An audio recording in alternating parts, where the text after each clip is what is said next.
AL rallied in the game. NL has rallied in the swing. With the hat trick. Look out, Chop House. National League takes the lead 4-3. Unbelievable. From MLB.com, this is the Morning Lineup Podcast. I'm your host, Matt Monaghan. Today is Wednesday, July 16th. And if you missed the Home Run Derby 2 nights ago, don't worry. There was another one last night. Sort of. The All-Star Game ended in a first-of-its-kind swing-off after a dramatic 6-0 comeback by the AL against the NL. Also, Kershaw loves getting mic'd up. A Hank Aaron tribute may have inspired dingers. And there was a cat that walked down the All-Star red carpet. A cat. Let's get to it.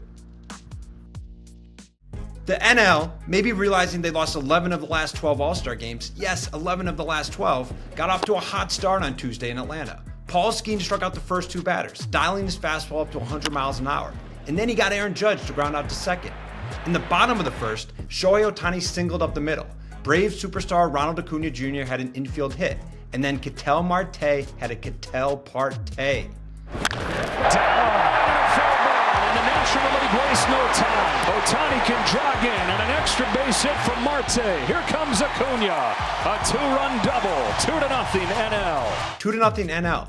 We did, though, have the very first use of the automated ball strike system in All-Star Game history, courtesy of Tarek Skubal and Cal Raleigh. They were correct, resulting in a strikeout of Manny Machado. Ball down. Oh, what do you think? Yeah. I don't know if it can come from the. It can't come from the dugout, but it can come from the booth. I think it's going to work. Let's see, Cal. How'd you do? I think it's a strike. There we go. There you go, Cal. 1 for 1. I had confidence in you. In the bottom of the second inning, we had the game's Legends pick and future Hall of Famer Clayton Kershaw on the mound. The Dodgers' lifer was mic'd up, and he was loving it. And we're actually going to get to talk baseball with Clayton. I can't believe you're doing this, Clayton. I can't either. I'm going to try to throw some cheese real quick. Hold on. Cal Raleigh hooks it in the air to left field. And a sliding catch by Kyle Tucker. That was sick. Easy. That was sick. Yeah. And after Kane Vlad Jr. for the second out, Dave Roberts came to take him out to a standing ovation. 5 NL pitchers then held AL batters to just 3 hits and 0 runs over the next 4 1/3 innings. The NL team held on to that 2-0 lead into the bottom of the 6th. But where were all the home runs? Aren't these guys all-stars? With 2 runners on, the Polar Bear ate. Always had the home runs, but he's hitting 280 this year, and he's showing off that home run power here. It is gone. Pete Alonso goes the other way. A 3-run shot to break it open. Pete Alonso's first All-Star home run, and the first by a Met in an All-Star game in 19 years. A couple batters later, Corbin Carroll. Mize de Carroll with the 1-2, and a high fly ball to deep right center field. Corbin Carroll leans into this one for a home run. 6-0 NL after 6. The first time since 1977 that the NL hit 2 homers in 1 inning. Was it over? It seemed over. It was not over. Speaking of home runs, there was a cool pyrotechnic VR tribute to Hank Aaron's 715th home run at the end of the 6th inning. Check out the full clip if you can, but hearing Vin Scully's call, seeing the images from that day, and listening to Hank's voice will definitely give you some goosebumps.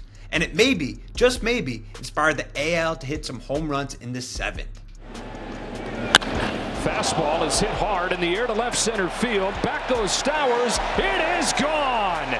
The American League is on the board on a home run from Brent Rooker. The A's Brent Rooker, the Rooker of the Year, hit a 3-run shot off the Giants' Randy Rodriguez. Maikel Garcia then walked, stole second, and came around to score on a Bobby Witt groundout. 6-4 NL. That was getting too close for manager Dave Roberts, so he decided to put in the Miz in the 8th. Jacob Mizrahi gave up a hit and no runs. Unfortunately for all of us watching, striking out nobody. The NL went up 6-4, headed into the 9th, and things got interesting. Robert Suarez gave up a double to Byron Buxton and then a 1-out RBI double to Bobby Witt Jr. to make it 6-5. Edwin Diaz came in and got Jazz Chisholm out on a tough grounder down the line. But Stephen Kwan, the guy is just so good at making contact. 2-2. Puts it in play, left side, gonna be a tough one. This game is tied. The American League has come all the way back. been down 6-0 with a pair of runs here in the ninth. They've tied it at 6. 6-6. How? The NL failed to score in the bottom of the ninth, so we had the very first 3v3 swing-off to determine the All-Star Game winner. Brent Rooker, Randy Arozarena, and Jonathan Aranda versus Kyle Stowers, Kyle Schwarber, and Pete Alonso, all picked by the managers. 3 swings each. Most total homers wins. Rooker had 2 home runs and 3 swings, and Stowers followed with 1. Arozarena followed up with 1, and then, well, Kyle Schwarber. Schwarber in the air to center field, headed towards the wall, and to dead center. That's huge for the National League. So there you go. You said if he could get it on his first swing, and he did. Schwarber's in the All-Star Game. Oh, tied at 3. AL rallied in the game. NL has rallied in the swing. With the hat trick. Look out, Chop House. National League takes the lead 4-3. NL 4, AL 3. Jonathan Aranda couldn't hit any homers in 3 swings, so the NL won. They won the very first All-Star Game swing-off, and they won their second All-Star Game in their last 13 tries. And Kyle Schwarber, of course, won the MVP. You know, we end up in a tie, and I'm like, well, just got to go grab a new bat. So I went up there, grabbed the bat, and just stood there and waited my turn. And like I said, it was fun. It was a lot of fun. Coming up, let's hit the All-Star red carpet because I know so much about fashion. There was a Dominican flag sewed into a suit, some $20,000 teeth, and a cat. Yes, just a cat. That's after the break. The All-Star Red Carpet Show took place before the All-Star Game on Tuesday, and Jazz Chisholm, who's basically the definition when you look up swag in the dictionary, won Best Dressed. He wore an all-black tuxedo over a powder blue shirt with diamond brooches on his left chest. I don't even know what a brooch is. But the most expensive thing? We'll let him tell you. And you got the bling on the teeth, too. You know it every time. Teeth. Ellie De La Cruz was styling with a sparkling red and gold suit. Not only did he have the Dominican flag embroidered into the inside of the suit, but he also had a portrait of his family. He also had a photo of his family in his chain, one of his 3 chains. He's a big family guy. I got a Dominican flag, big thing like a car. That's nice. Yeah. And this side, You got Ken Griffey Jr. money to put that on. That is awesome. Look at the family. yeah, my family. I love that. Ellie, that's great. And then there was Cat. Just a cat. Mariners reliever Andres Munoz set up a mini red carpet show for his 14-year-old cat Matilda. Munoz adopted the cat from his hometown in Mexico a few years ago. She was in rough shape, but he and his wife Wendy have helped to nurse her back to health. Quote, "I don't know how many years she went through a really bad condition," Munoz said. "Then seeing her here, enjoying everything here, it's really good to see that." Is Andres Munoz now your favorite player? He might be mine.